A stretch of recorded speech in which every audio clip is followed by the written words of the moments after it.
You ask Tiger to calculate. This deals with linear inequalities with one unknown.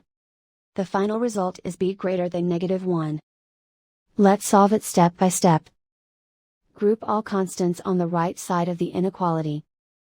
Add 28 to both sides.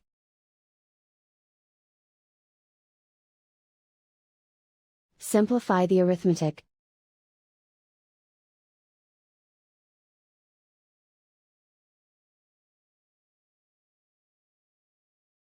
Isolate the b. Divide both sides by 27.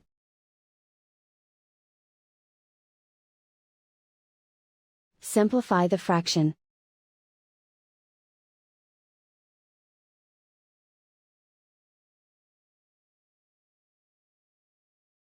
Plot the solution on a coordinate grid.